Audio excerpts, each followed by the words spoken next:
L'histoire commence alors que le groupe du héros affronte un roi démon. Ce dernier est féroce, mais les héros parviennent à le contenir grâce à la magie. Le démon lance une attaque puissante, mais celle-ci est bloquée par la barrière du mage. La bête continue de déchaîner des attaques dévastatrices, mais chacune d'entre elles est contrée par les héros. Le groupe synchronise parfaitement son attaque finale, et le démon est enfin vaincu. De retour au château, les 4 mages qui ont aidé le héros à vaincre le roi démon sont acclamés. En reconnaissance de leurs efforts, le roi leur accorde un honneur tout particulier. Ils sont les sages du feu, de la terre, de l'eau et du vent, et le roi déclare qu'il leur conférera les titres réservés aux mages les plus puissants. Il annonce qu'ils seront désormais appelés les 4 empereurs, et tout le monde est stupéfait. Dans ce monde, seuls ceux de sang noble peuvent mériter le titre d'empereur. Le sage nommé Eftel n'en revient pas que ces titres leur soient décernés, et il se sent très honoré. Le roi reconnaît que, dans ce monde de magie, Eftel n'est pas le plus puissant. Cependant, il a mérité un titre prestigieux, et désormais, il sera connu sous le nom d'empereur de la foudre. Les autres sages reçoivent également leur titre, et tout le monde les applaudit chaleureusement. Alors que tout le monde acclame, Eftel ne peut s'empêcher d'être ému. Après 40 ans passés à étudier la magie, ses efforts sont enfin reconnus de la plus belle des manières. De nombreuses années plus tard, l'apprenti d'Eftel, Merlin, lui annonce que le petit déjeuner est prêt. Eftel attend cette journée avec impatience, car elle sera consacrée à l'entraînement. Plus tard dans la journée, Eftel entraîne ses élèves et les félicite pour leur bon travail. Un élève laisse tomber la pierre sur sa tête en essayant de maintenir un sort, et Eftel rappelle à ses élèves de rester concentrés. S'ils ne parviennent pas à se concentrer, ils ne pourront pas maintenir leur cercle magique tout en récitant les incantations. Eftel finit par lui demander de relâcher son sort, et il est évident que les élèves sont épuisés. Il lui dit qu'il est temps de réessayer les sorts de niveau 4, mais Merlin lui répond qu'il devrait se reposer un peu. Eftel est pris au dépourvu par l'inquiétude qu'elle lui témoigne, mais il la rassure en lui disant qu'il va bien. Un flashback révèle qu'Eftel a trouvé Merlin à la suite d'une catastrophe. Sa mère était un démon qui a perdu la vie après avoir été prise dans la bataille du héros contre le roi des démons. Eftel est certaine que Merlin ne s'en souvient pas, mais il a mis fin à la vie d'un si grand nombre de membres de son clan. Il ne peut s'empêcher de se sentir coupable, d'autant plus qu'elle s'inquiète tant pour lui. Eftel passe outre pour rappeler aux élèves comment utiliser les sorts de niveau 4. Merlin aimerait vivement qu'il leur enseigne les sorts de niveau 6, mais les autres élèves font remarquer qu'il est trop tôt. Eftel dit que Merlin est fougueuse comme toujours, et elle lui rappelle que c'est parce qu'elle est la meilleure élève de l'empereur de la foudre. Eftel ne réagit pas à ce surnom, et il se demande simplement pourquoi Merlin est si pressé. Il lui rappelle que les bases sont importantes, et que c'est pour cela qu'ils doivent s'entraîner à se concentrer. Merlin répond avec insistance qu'elle doit se dépêcher de devenir plus forte, mais elle se retient avant de révéler pourquoi. Quelque temps plus tard, on comprend ce qui motive réellement Merlin. Elle se tient devant une forêt dangereuse et se dit qu'elle ne doit pas avoir peur. Merlin est terrifié en pénétrant dans la forêt, mais elle s'oblige à continuer d'avancer. Elle finit par arriver à une grotte et se dit qu'elle doit vaincre le monstre qui y vit. Ce sera la seule façon pour elle de pouvoir véritablement se considérer comme la meilleure élève de l'empereur de la foudre. Une fois qu'elle le sera devenue, elle pourra enseigner à tout le monde, et Eftel n'aura plus à le faire. Tout ce que Merlin souhaite, c'est qu'Eftel puisse enfin se détendre et se reposer un peu. Malheureusement, les choses ne se passent pas très bien, car quelques instants plus tard, on voit Merlin courir pour sauver sa vie. Elle est poursuivie par la bête de la grotte, et elle n'en revient pas que la magie de niveau 4 n'ait pas fonctionné contre elle. Ses attaques n'ont eu aucun effet, il ne lui reste donc plus qu'une seule option. Elle se retourne pour faire face au monstre et commence une incantation. Alors qu'elle prépare son attaque, elle se rappelle de se concentrer, exactement comme Eftel le lui a enseigné. Ce n'est pas facile, car elle prépare un sort de niveau 6 et le monstre se rapproche rapidement. Sur le point d'être attaquée, elle lance le sort. Elle est ravie de voir que le sort a fonctionné, mais cela ne dure pas longtemps. Le monstre est tout simplement trop puissant et l'attaque. Merlin est en grand danger alors que la bête s'approche d'elle et s'apprête à mettre fin à ses jours. C'est alors que Merlin est soulagé en voyant qu'Eftel est arrivée pour lui venir en aide. Malheureusement, il la gronde, lui rappelant qu'il lui avait dit de rester loin de cette forêt. Merlin s'excuse, et Eftel lui dit d'écouter attentivement. Il lui fait remarquer qu'elle possède le plus grand potentiel parmi tous ses élèves, mais qu'elle est trop pressée. Et explain that the power that you rush to master is not real power at all. Jasta and Merlin is horrified as the monster prepared to attack again. Eftel doesn't even face the beast and is just upset about it interrupting his lecture. With a simple flick of his wrist, Eftel unleash a level dispel. The damage consume a large chunk of the forest and Merlin watch in amazement. Afterward Merlin marvel at how strong Eftel is. Eftel tell her that she's done enough studying for today so he sent her away. Unfortunately he collapsed to the ground and he coughed up blood.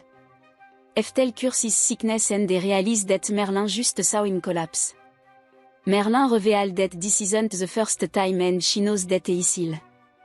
She reveals that this is why she wanted to learn as fast as she could so she could help him. Eftel is stunned because Merlin has been working so hard and it was for his sake. Merlin insists that he need to take care of himself so he should get a much rest at camp.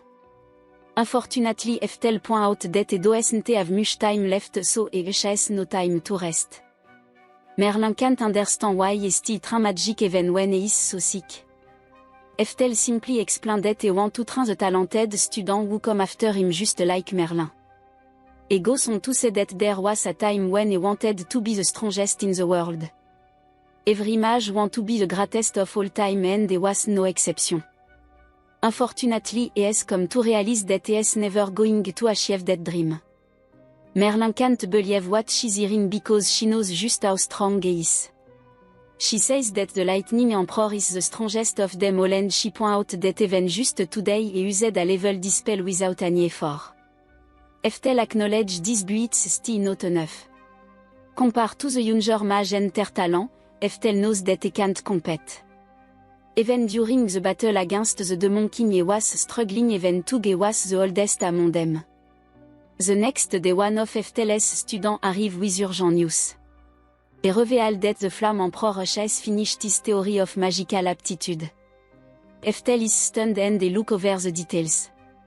He can't believe what he is reading because the discovery of one's magical aptitude has long been thought to be impossible. Eftel is amazed when he read about how it's actually done. Just as he always expected, the Flame Emperor proved to be a genius. L'élève d'Eftel se demande ce qu'il va faire, alors Eftel lui répond qu'il devrait tenter le coup. Il rassemble ses élèves et se prépare à découvrir leurs aptitudes magiques. La première étape consiste à placer un seul cheveu du sujet testé dans un flacon. Celui-ci est ensuite plongé dans une eau magique spéciale, adaptée à chaque élément. Merlin est la première à passer le test, et les élèves sont émerveillés lorsque son cheveu réagit à l'eau magique. Les fioles bleues et vertes brillent, et ils se demandent ce que cela signifie. D'après le document de l'Empereur du Feu, l'intensité de la lumière et la profondeur de la couleur indiquent un rang compris entre eux et S. Quant au résultat de Merlin, les fioles vertes et bleues brillent et présentent des couleurs vives. Cela signifie qu'elle possède une aptitude de rang S tant pour l'eau que pour le vent. Les autres tubes à essai sont rouges et marrons, ce qui signifie que son aptitude pour le feu est de rang C et celle pour la terre de rang B. Tous les élèves sont émerveillés, mais Eftel remarque que cela ne semble pas avoir beaucoup d'importance pour Merlin. Cependant, comme il l'a élevé depuis qu'elle était bébé, il sait ce que cela signifie.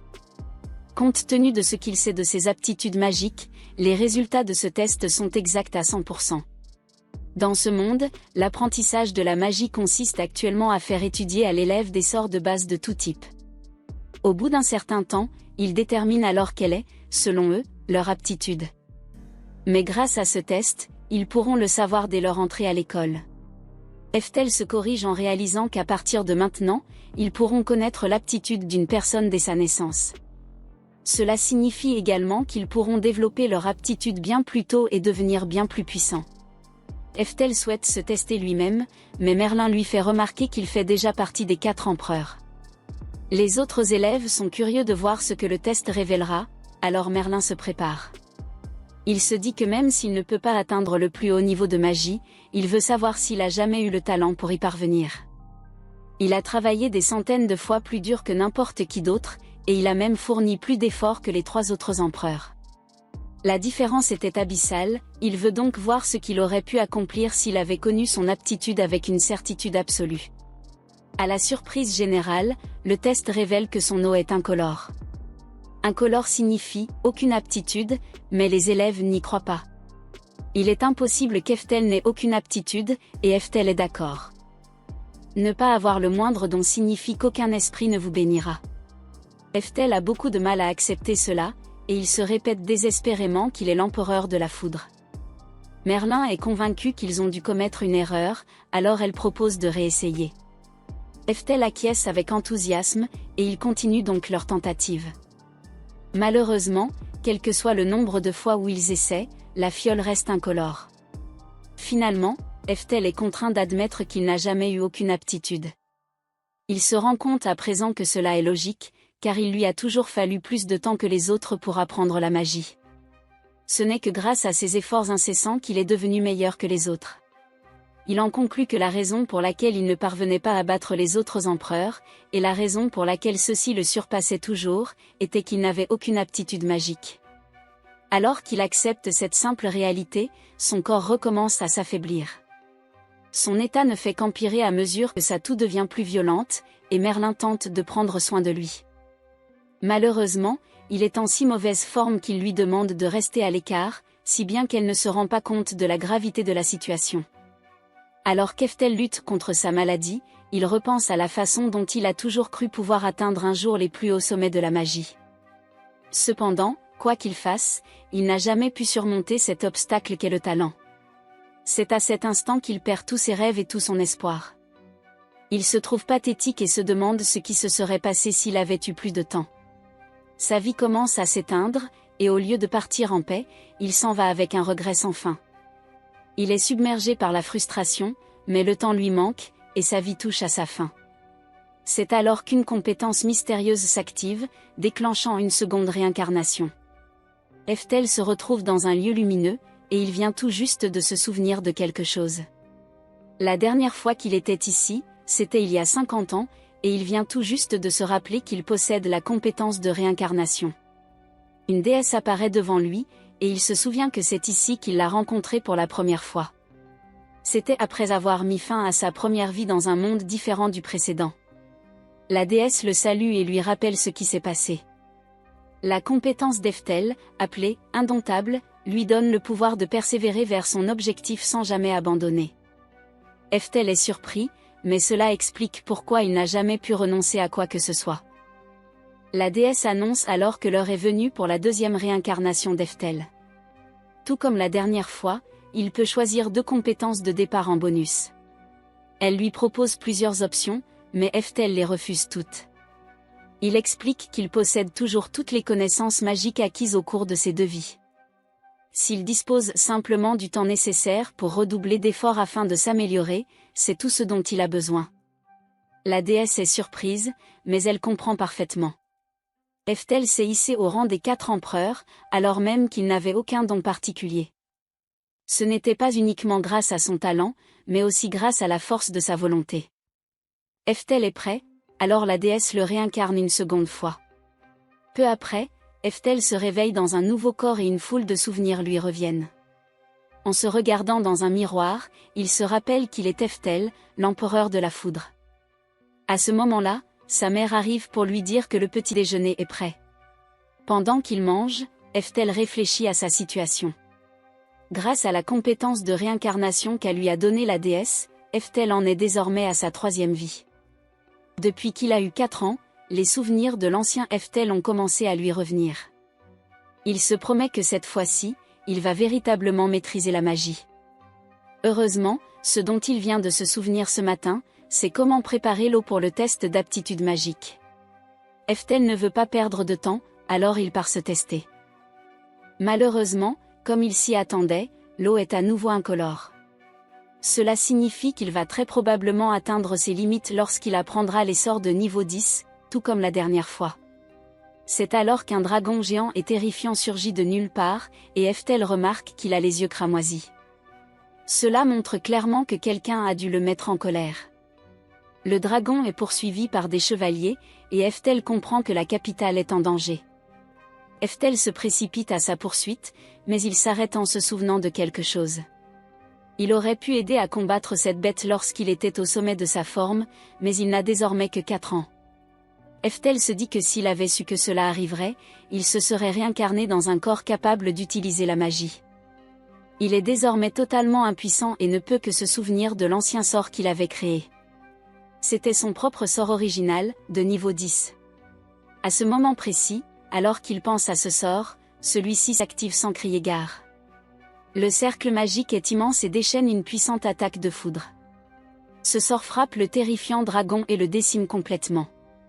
Eftel reste bouche bée, sous le choc, car il ne comprend pas comment il vient de vaincre la bête. Les chevaliers sont encore plus perplexes et se demandent si le dragon a été frappé par la foudre. Eftel fixe sa main, abasourdi, tandis qu'il réalise ce qui se passe.